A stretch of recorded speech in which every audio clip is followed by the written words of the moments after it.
Hello friends, आप देख रहे हैं सरकारी जॉब भर्ती और मैं हूं हेमेंद्र साहू। दोस्तों, आज के जो टॉपिक में देखने वाले हैं छत्तीसगढ़ का इतिहास से संबंधित महत्वपूर्ण जो क्वेश्चन आंसर है उसको देखने वाले हैं, जो आपके किसी भी एग्जाम में आने की पूरी तरह संभावना रहता है। दोस्तों, आज की जो टॉपिक है वहाँ सीजीपीएससी का जो कंटिन्यू सीरीज चल रहा है, इसका वीडियो नंबर 30 नंबर का वीडियो है और इससे पहले मैंने 29 वीडियो ऑलरेडी यूट्यूब पर अपलोड कर दिया है। तो दोस्तों, अगर आप चैनल पर नए हो तो चैनल को जरूर सब्सक्राइब कर देना और बेल आइकन को जरूर दबा देना। साथ ही इस वीडियो का अगर आपको फ्री पीडीएफ चाहिए तो हमारे टेलीग्राम चैनल पर जाना, वहाँ से आप लोगों को फ्री पीडीएफ मिल जाएगा। दोस्तों, आप लोगों से कहना चाहता हूँ, मेरा जो टारगेट है 110 वीडियो का वो तो होगा ही, मतलब आपके लिए लगभग पूरे 110 वीडियो, यानी कि जो शुरू वीडियो से लेकर लास्ट वीडियो तक जो लोग देख रहे हैं उसके लिए लगभग 4000 क्वेश्चन आंसर आप लोगों को मिलने वाला है। यानी कि आपके जो एग्ज़ाम है, आप किसी भी एग्ज़ाम हो, ऐसे नहीं कि सीजीपीएससी के लिए, इसके बाद जैसे कि टीचर भर्ती का है, एडीओ का है, आरआई का है, सब इंस्पेक्टर का है और जो है हॉस्टल वार्डन का है, तो इन सभी में यहाँ इंपॉर्टेंट क्वेश्चन है जो कि आपके लिए 4000 क्वेश्चन बहुत ही ज़्यादा अच्छा है। तो दोस्तों, यहाँ पर चलते हैं वीडियो की तरफ। आप लोगों के लिए जो होमवर्क दिया था उसको पहले देख लेते हैं कि जल में तैरते हिमखंड का आयतन दिखाई देता है, तो सही जवाब क्या जाएगा, 1/9 भाग है, यानी कि 9वां भाग इसका जल में डूबा रहता है और 1% इसका ऊपर में दिखता रहता है। आज का पहला प्रश्न लिखते हैं कि छत्तीसगढ़ का मंगल पांडे कहा जाता है। छत्तीसगढ़ का मंगल पांडे किसे कहा जाता है, ये प्रश्न बार बार आते हैं। क्या रहेगा इसका आंसर, हनुमान सिंह। हनुमान सिंह को छत्तीसगढ़ का मंगल पांडे कहा जाता है। इसके महत्वपूर्ण जानकारी देख लेते हैं कि रायपुर की तीसरी टुकड़ी, ये कभी कभी प्रश्न पूछते हैं कि हनुमान सिंह जो है वहाँ किस टुकड़ी के वह सेना में वहाँ मैगजीन लश्कर के रूप में थे, तो कौन सा आंसर रहेगा, तीसरी टुकड़ी है ना। तो इसमें जो है तैनात मैगजीन लश्कर हनुमान सिंह को छत्तीसगढ़ का मंगल पांडे कहा जाता है। उन्होंने 18 जनवरी 1858 को मेजर सिडवेल की हत्या की तथा अपने सैनिकों को विद्रोह करने के लिए प्रेरित किया, और ये प्रेरित किससे प्रभावित हुआ, मंगल पांडे से, इसीलिए छत्तीसगढ़ का मंगल पांडे हनुमान सिंह को कहा जाता है। अगला है, राष्ट्रीय आंदोलन के समय बिलासपुर के प्रसिद्ध नेता थे। तो आपको ये बताना है, जिस समय राष्ट्रीय आंदोलन चल रहा था उस समय छत्तीसगढ़ में, जैसे कि यहाँ पर ऑप्शन दिया गया बिलासपुर है ना, तो बिलासपुर के प्रसिद्ध नेता कौन थे। ऑप्शन है घनश्याम सिंह गुप्त है, प्यारेलाल ठाकुर है, ई राघवेंद्र राव है या रविशंकर शुक्ल है। सही जवाब क्या जाएगा इसका, ई राघवेंद्र राव। ई राघवेंद्र राव जो कि बिलासपुर जिले से संबंधित है। अब ये बताओ ये कहाँ से है, जैसे घनश्याम सिंह गुप्त है तो ये जो है दुर्ग जिले से संबंधित है।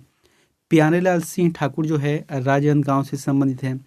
उसके बाद जो रविशंकर शुक्ल है वहाँ रायपुर जिले से संबंधित है। तो इस तरीके से आपको सभी को याद करना है। तीसरा प्रश्न है, दुर्ग जिले में हरिजन सेवक संघ के संस्थापक थे। तो दुर्ग जिले में हरिजन सेवक संघ के संस्थापक थे, वहाँ कौन थे। सही जवाब की जगह घनश्याम सिंह गुप्त रहेगा, घनश्याम सिंह गुप्त रहेगा। अगला है, छत्तीसगढ़ के 5 पांडवों में से एक नहीं है। बहुत ही इंपॉर्टेंट है दोस्तों, छत्तीसगढ़ में 5 पांडव हैं। अब वो 5 पांडव का नाम बताना है। अच्छा, यहाँ पर जो प्रश्न दिए गए उसके आधार पर क्या है कि एक नहीं है, कौन सा नहीं है, जैसे कि सुंदरलाल शर्मा है, लक्ष्मी नारायण दास है, शिवदास डागा है या वामन राव लाखे है। इसका जो जवाब आ जाएगा सुंदरलाल शर्मा, यानी कि छत्तीसगढ़ के जो 5 पांडव है उसमें सुंदरलाल शर्मा का स्थान नहीं है। तो कौन कौन से स्थान रखता है, यहाँ पर मैंने लिखा भी है। देखो, छत्तीसगढ़ में जो है आंदोलन के चरणबद्ध तरीके से संचालित करने के लिए इन 5 व्यक्तियों का विशेष योगदान था, इसलिए इसे 5 पांडव कहा जाता था। सबसे पहले क्या है, युधिष्ठिर, तो युधिष्ठिर के रूप में थे वामन राव लाखे। उसके बाद है भीम, तो भीम है लक्ष्मी नारायण दास। उसके बाद अर्जुन है तो ठाकुर प्यारेलाल है। नकुल है मौलाना अब्दुल रऊफ है और सहदेव है शिवदास डागा। तो ये जो 5 व्यक्ति है इसको आपको याद कर लेना है। अगला है, महात्मा गांधी का छत्तीसगढ़ में प्रथम आगमन कब हुआ था। बहुत ही इंपॉर्टेंट है, महात्मा गांधी का छत्तीसगढ़ में 2 बार आगमन हुआ है और दोनों जो डेट है उसको याद करना है, और इस जो प्रश्न आंसर है इसमें मिल जाएगा आप लोगों को। देखो, यहाँ पर क्या बोला गया है कि महात्मा गांधी जब पहली बार आगमन हुए थे छत्तीसगढ़ में तो उसका समय क्या था, 20 दिसंबर 1920। 20 दिसंबर 1920 में छत्तीसगढ़ आए थे पहली बार। असहयोग आंदोलन के दौरान कंडेल नहर सत्याग्रह में भाग लेने के लिए आए थे और साथ में शौकत अली भी छत्तीसगढ़ आए थे। दोस्तों, जब जो नहर सत्याग्रह चला था कंडेल में, उसके जो है समर्थन में आए थे। अगले हैं, छत्तीसगढ़ के संविधान सभा के सदस्य थे। तो छत्तीसगढ़ की संविधान सभा, यानी कि जो संविधान सभा के निर्माण किए गए उस समिति में छत्तीसगढ़ से कौन कौन से सदस्य थे। यहाँ पर जो ऑप्शन दिया गया है, राम प्रसाद पोटाई है, पंडित रविशंकर शुक्ल है, बैरिस्टर छिदीलाल है। सही जवाब आ जाएगा उपरोक्त तो सभी रहेगा। दोस्तों, मैंने यहाँ पर लिखा है 2 जगह से थे, एक तो है ब्रिटिश प्रांत से और एक है देसी रियासतों से। तो ब्रिटिश प्रांत के अंतर्गत पंडित रविशंकर शुक्ल चुने गए, उसके बाद घनश्याम सिंह गुप्त है और बैरिस्टर छिदीलाल है। ये 3 लोगों का हुआ है। और देसी रियासतों में अगर देखा जाए तो फिर राम प्रसाद पोटाई जो कि कांकेर से हैं, और रघुराज सिंह हैं जो कि सरगुजा से है, एवं पंडित किशोरी मोहन त्रिपाठी जो कि रायगढ़ से हैं। तो ये क्या है, देसी रियासत थे। तो कुल मिलाकर 3 और 3, तो कुल मिलाकर 6 व्यक्तियों का चयन किया गया था। अगला है, पंडित सुंदरलाल शर्मा ने किस मंदिर में हरिजनों को प्रवेश कराया। बहुत ही इंपॉर्टेंट है, पंडित सुंदरलाल शर्मा ने किस मंदिर में हरिजनों को प्रवेश कराया था, किस मंदिर में। इसका जो ऑप्शन क्या जाएगा, लक्ष्मण मंदिर है, महामाया मंदिर है, कुलेश्वर महादेव मंदिर है, राजीव लोचन है। सही जवाब क्या जाएगा, राजीव लोचन मंदिर में कराया था। दोस्तों मैंने यहाँ पर लिखा भी है कि बेलगांव अधिवेशन से वापस आने के पश्चात 1924 में। अच्छा, यहाँ पर प्रश्न आ गया है बेलगांव। तो बेलगांव जब अधिवेशन किया गया था 1924 में, उसकी अध्यक्षता किसने की है, महात्मा गांधी ने। वहाँ पहली बार किया है, एक ही बार किया है, उसके बाद और नहीं किया अध्यक्ष, है ना। तो यहाँ पर क्या लिखा है कि 1924 में पंडित सुंदरलाल शर्मा ने रायपुर में सतनामी आश्रम की स्थापना की, तथा 1925 में उन्होंने राजिम के राजीव लोचन मंदिर में दलित जाति के लोगों को प्रवेश दिलाने का प्रयास किया। अच्छा, यहाँ पर प्रयास किया मतलब क्या है, राजीव लोचन का नाम तो जरूर दिया रहता है, लेकिन राजीव लोचन में नहीं कराया है। वहाँ पर जो जस्ट बगल में उसके क्या है, राम मंदिर है, वहीं पर इसका प्रवेश कराया है। अगला है, किस महिला ने सविनय अवज्ञा आंदोलन के दौरान 1932 में रायपुर जिले में आंदोलन का नेतृत्व किया। तो 1932 के जो सविनय अवज्ञा आंदोलन चला था, उस समय रायपुर जिले के आंदोलन का नेतृत्व किया गया। तो किसके द्वारा किया गया, कौन सी महिला है, जैसे कि केकती बाई है, राधा बाई है, मंटोरा बाई है, केजा बाई है। सही जवाब आ जाएगा, राधा बाई ने किया था। अगला है, महात्मा गांधी के छत्तीसगढ़ के द्वितीय आगमन पर साथ में कौन आए थे। बहुत ही इंपॉर्टेंट है, अभी बताया था आप लोगों को। तो देखो इसका जो आंसर क्या रहेगा, उपरोक्त तो सभी रहेगा, यानी कि मीराबेन, ठक्कर बापा और महादेवी देसाई, ये 3 लोग जो थे द्वितीय आगमन, महात्मा गांधी की द्वितीय आगमन पर आए थे साथ में। मैंने यहाँ पर लिखा है कि 22 से 28 नवंबर 1933 में द्वितीय आगमन पर आए थे। अब कभी कभी प्रश्न क्या पूछते हैं, प्रथम आगमन पे कौन थे, तो मौलाना शौकत अली आए थे। अगला है, निम्न में से कौन सा कथन छत्तीसगढ़ में सविनय अवज्ञा आंदोलन से संबंधित है। तो सविनय अवज्ञा आंदोलन से संबंधित है कौन सा, यहाँ पर जैसे कि पहला क्या है, लोगों ने सरकारी उपाधियां और नौकरियों का त्याग कर दिया, ये जो है नहीं है ना। दूसरा क्या है, अनेक स्थानों पर जंगल सत्याग्रह आयोजित किए गए, ये बात सही है। यहाँ पर हुआ क्या था, जो सविनय अवज्ञा आंदोलन चला था खासकर से 1930 के दौरान सबसे ज़्यादा जो है जंगल सत्याग्रह हुए थे। मैंने यहाँ पर लिखा है, सबसे पहली बात तो इसका जो आंसर रहेगा वहाँ दूसरा सही रहेगा। इसकी यहाँ पर है गट्टा सिल्ली का जंगल सत्याग्रह है, मोहबना पोड़ी का है, घोंघाडीह का है, तमोरा है, रुद्री नावा गाँव है, बेमेदरा है, पोड़ी गाँव है, पकरिया है, ईदा खार है, बाधा खार है, तानवट है, सारंगढ़ है और छुई खदान है और बदरा टोला इत्यादि में जगह में जंगल सत्याग्रह हुए हैं। अगला प्रश्न है, निम्न कथन को पढ़िए। दोस्तों यहाँ पर निम्न कथन को पढ़ना है। पहला क्या है कि कंडेल सत्याग्रह 1923 में हुए। दूसरा कि महासमुंद में जंगल सत्याग्रह 1930 को हुए। गांधी जी की द्वितीय आगमन छत्तीसगढ़ यात्रा 1933 को हुए। तो इसमें से जो सही जवाब है वहाँ 2 और 3 सही रहेगा। जो महासमुंद में जंगल सत्याग्रह 1930 में चला है और गांधी जी का जो द्वितीय प्रवास है वहाँ 1930 में है, सही रहेगा।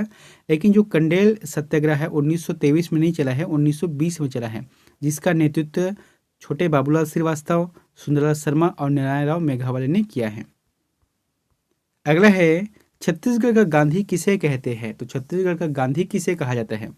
सही जवाब क्या जाएगा, सुंदरलाल शर्मा। पंडित सुंदरलाल शर्मा को छत्तीसगढ़ का गांधी कहा जाता है। मैंने यहाँ पर लिखा है कि छत्तीसगढ़ का गांधी तथा छत्तीसगढ़ में राष्ट्रीय चेतना का अग्रदूत कहा जाता है। अगला है, छत्तीसगढ़ में स्वाधीनता आंदोलन के संबंध में निम्न में से कौन सा कथन सत्य है। तो छत्तीसगढ़ में स्वाधीनता आंदोलन के संदर्भ में निम्न में से कौन सा कथन सही है। जैसे कि पहला क्या है कि पंडित सुंदरलाल शर्मा ने 1920 में कंडेल नहर सत्याग्रह का नेतृत्व किया, ये सही बात है ना, अभी बताया था। दूसरा क्या है कि अशोक आंदोलन के समय छत्तीसगढ़ में नमक सत्याग्रह हुए, ये गलत बात है क्योंकि नमक सत्याग्रह जो है सविनय अवज्ञा आंदोलन के समय हुए थे। तीसरा है छत्तीसगढ़ बंगाल एवं महाराष्ट्र के क्रांतिकारियों का केंद्र था, ये भी गलत बात है क्योंकि उस समय नागपुर था। और चौथा क्या है, भारत छोड़ो आंदोलन छत्तीसगढ़ में शांतिपूर्वक चला, ये भी बात गलत है। कुल मिलाकर इसका जो आंसर रहेगा पहला सही रहेगा। अगला है, जनवरी 1858 में रायपुर में हुए सिपाही विद्रोह के नेता थे। तो सिपाही विद्रोह हुए थे, इसके नेता कौन थे? सही जवाब क्या जाएगा इसका? हनुमान सिंह। दोस्तों अभी जैसे कि प्रश्न किया था मैंने कि छत्तीसगढ़ का मंगल पांडे किसे कहा जाता है, तो हनुमान सिंह है। बस प्रश्न को घुमाने का तरीका है।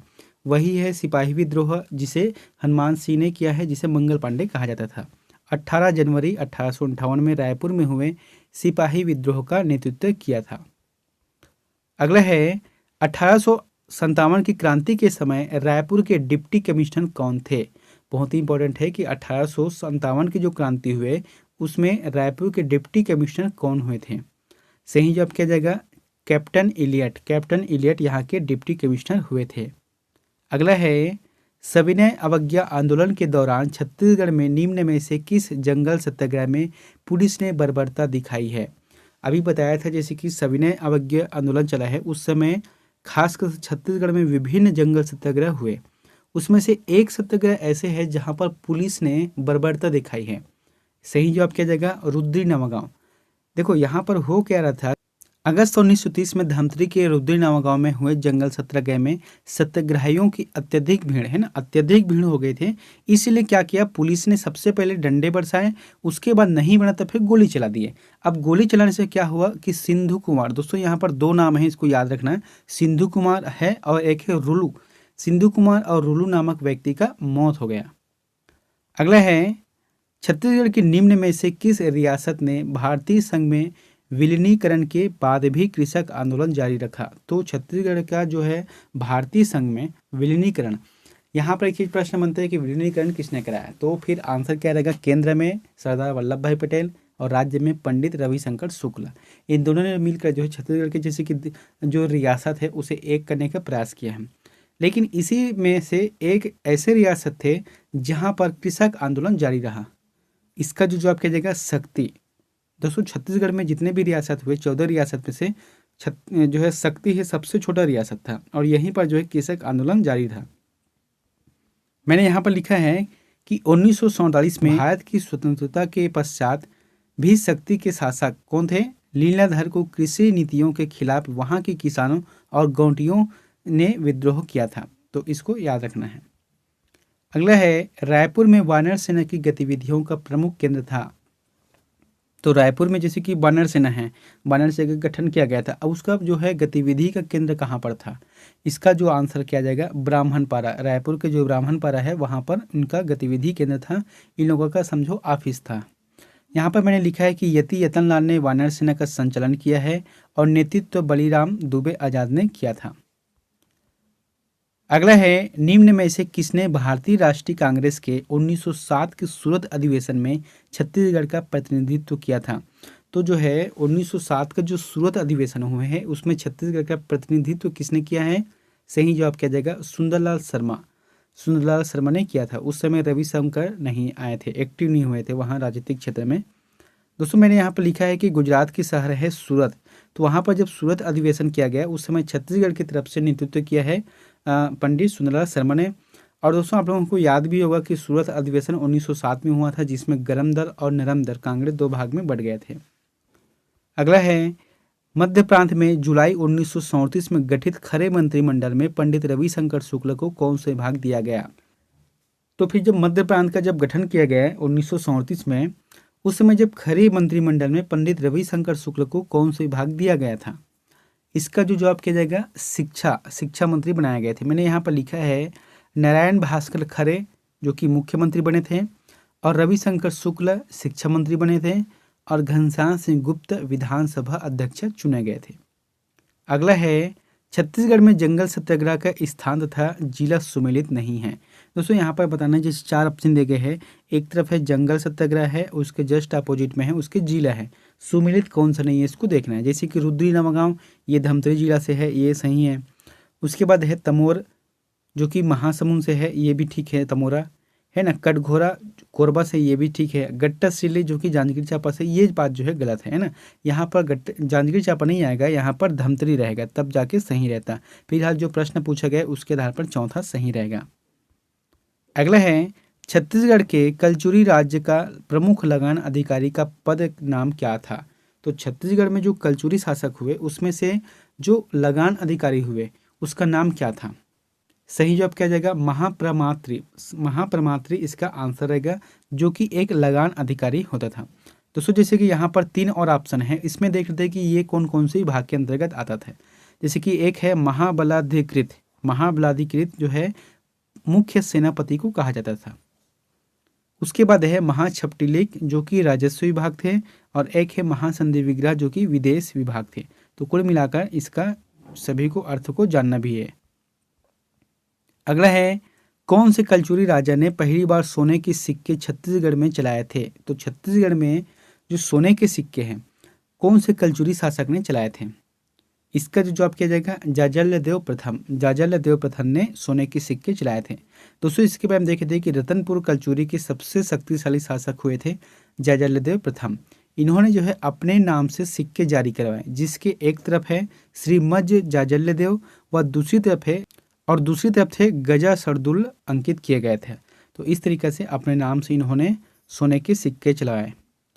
अगला है, रतनपुर के कलचुरी वंश के निम्न किस शासक ने सकल कोसलाधिपति की उपाधि धारण की थी। तो सकल कोसलाधिपति की जो उपाधि धारण की थी वहाँ कौन है। जैसे कि यहाँ पर ऑप्शन है, रत्नदेव प्रथम है, पृथ्वीदेव प्रथम है, रत्नदेव द्वितीय है और पृथ्वीदेव द्वितीय है। सही जवाब क्या जाएगा, इसका पृथ्वीदेव प्रथम है ना। प्रथम यानी कि पृथ्वीदेव प्रथम ने सकल कोसलाधिपति की उपाधि धारण की थी। मैंने यहाँ पर लिखा है, आमोदक से प्राप्त शिलालेख में इसे 21,000 गांवों का स्वामी बताया गया है। दोस्तों ये प्रश्न पूछा भी गया है कि किस शिला अभिलेख से प्राप्त हुए थे जिसमें 21,000 गांवों को स्वामी बताया है। तो आमोदक रहेगा, और कौन है वहाँ, पृथ्वीदेव प्रथम है। अगला है, कलचुरी वंश के किस शासक ने बस्तर के शासक सोमेश्वर को पराजित किया एवं अपने राज्य का विस्तार किया है। तो कलचुरी वंश के कौन से ऐसे शासक हुए जो कि बस्तर के सोमेश्वर देव को पराजित किया और अपने राज्य का विस्तार भी किया है बस्तर तक से। सही जवाब क्या जाएगा, जाजल्यदेव प्रथम। जाजल्यदेव प्रथम ने किया है। मैंने यहाँ पर लिखा है, उसके बाद जैसे कि हराने के बाद सोमेश्वर देव को उन्होंने अपने कब्जे में रख लिया था, लेकिन उनकी जो माता है, सोमेश्वर देव की जो माता है कौन है, गुंडम महादेवी। तो गुंडम महादेवी की अनुरोध करने पर जाजल्यदेव ने सोमेश्वर देव को छोड़ दिया। अगला है, निम्न में से किस जिले में मुगल कालीन चांदी के सिक्के बिजली के खंभे की खुदाई के समय प्राप्त किए गए। दोस्तों ये जो है जैसे कि बिजली के खंभे हैं, ठीक है, उसको गड़ाने के लिए क्या करते हैं, खोदते हैं। तो उसमें खुदाई के दौरान जो है चांदी के सिक्के मिले। जब उसको ज्ञात किया गया तो पता चला कि ये मुगल कालीन सिक्के हैं। तो इसका जो जवाब किया जाएगा, दुर्ग जिले से यहाँ प्राप्त हुए हैं।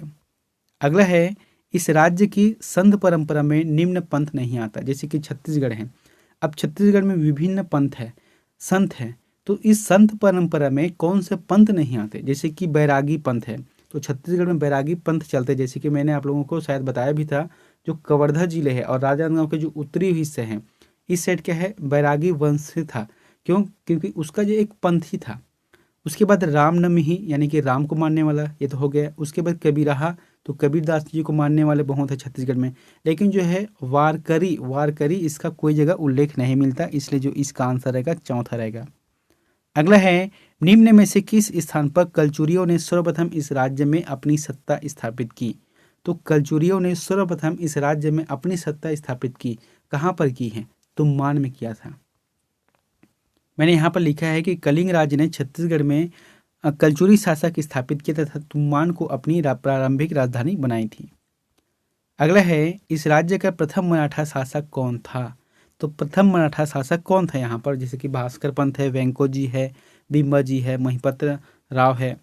इसका जो जवाब आ जाएगा, इसका जो जवाब क्या जाएगा, बिम्बा जी रहेगा। बिम्बा जी इस राज्य के प्रथम मराठा शासक हुए थे।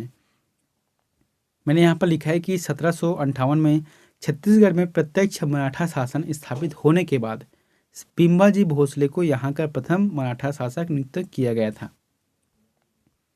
अगला है, कलचुरी वंश की रायपुर शाखा का अंतिम शासक निम्न में से कौन था। बहुत ही इंपॉर्टेंट है कि कलचुरी वंश के जो रायपुर शाखा थे उसके सबसे अंतिम शासक कौन हुए, इसका जो आंसर क्या रहेगा, अमर सिंह है। अमर सिंह इसका जवाब रहेगा।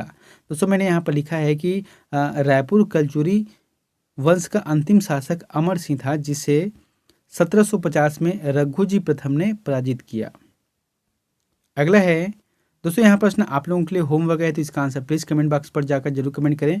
आप लोगों के लिए प्रश्न है कि रायपुर में कलचुरी शाखा के प्रथम राजा कौन थे। तो रायपुर में जो कलचुरी शासक हुए उसके प्रथम राजा कौन थे, जैसे कि यहाँ पर ऑप्शन है ब्रह्मदेव है, कि रामचंद्र देव है, मोहन सिंह है, या रघुनाथ सिंह है। इन चारों में से जो भी ऑप्शन आपको सही लगता है तो प्लीज़ कमेंट बॉक्स पर जाकर जरूर कमेंट करें। और दोस्तों वीडियो अच्छा लगा तो वीडियो को लाइक कर देना, चैनल पर नए हो तो चैनल को जरूर सब्सक्राइब कर देना। मिलते हैं नेक्स्ट वीडियो में एक नई जानकारी के साथ। Thank you.